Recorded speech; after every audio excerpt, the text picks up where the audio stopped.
Sa pinakabagong inilabas na pahayag ni ex-Congressman Zaldico, kanyang idinawit muli ang pangalan ni Pangulong Marcos Jr. sa anomalya sa flood control projects.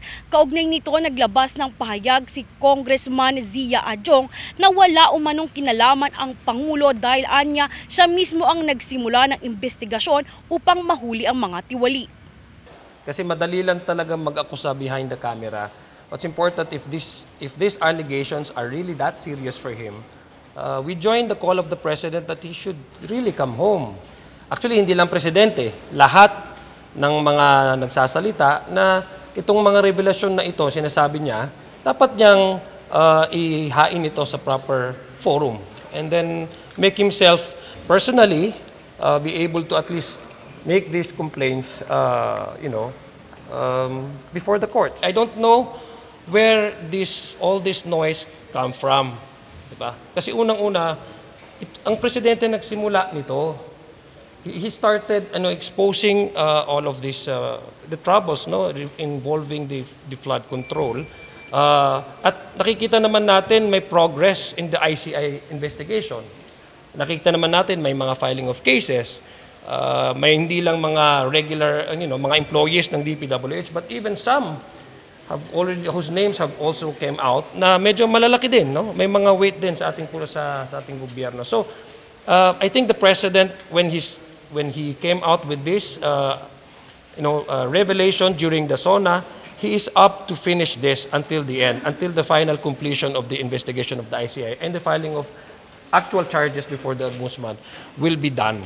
Makaraang naglabas si ex-Congressman Zaldico ng kanyang akusasyon sa mga dawit na tiwali sa gobyerno. Ang Pangulong Marcos Jr. ang kanyang idinawit rito at ilang bilyong piso raw umano ang insertion ng Pangulo sa mga proyektong ito. Buwelta naman ni Congressman Zia Adjong, umuwi na muna umano ang ex-Congressman nang maging nasa maayos na proseso ang investigasyon laban sa kanya. Aniya hindi siya papaniwalaan ng mga tao kung hindi magpapakita ng personal at babalik sa bansa. Kaugnay nito, naniniwala pa rin ang kongresista sa kapangyarihan at katapatan ng Independent Commission for Infrastructure sa pag-iimbestiga sa maanumalyang flood control project sa bansa. We still maintain our position that we support the ICI because an independent commission, and then for the recommendation of ICI to reach the Ombudsman.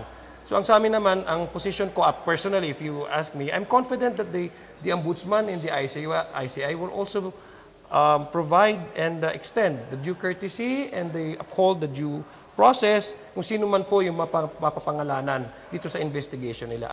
Sa kabilang banda naman, sa usap-usapan na pagpapalit ng liderato ng Kamara, pinabulaanan ito ni Adjong. Anya wala umanong palitan na magaganap dahil nasa maayos umano ang takbo ng Kamara. Kaugnay nito, hindi rin naniniwala si Adjong sa pagkakadawit ni House Majority Leader Sandro Marcos sa korupsyon sa flood control projects dahil handa umanong magpaimbestiga si Sandro sa ICI kung kinakailangan. Sa isyu naman ng kredibilidad ng House of Representatives dahil sa pagkakadawit ni House Majority Leader Sandro Marcos, anya hindi maaapektuhan nito ang takbo ng Kamara. We will still maintain na tuloy-tuloy pa rin ang ating trabaho. Hindi dapat tayo din ma-distract kung ano man yung political developments na nangyayari. Ang House leadership naman at saka members ng House, tuloy-tuloy pa rin ang ating trabaho.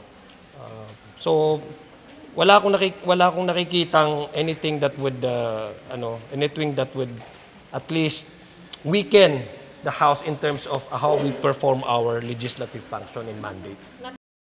Mula dito sa House of Representatives, ako si Jovi Rodriguez, nag-uulat para sa Golden Nation Network.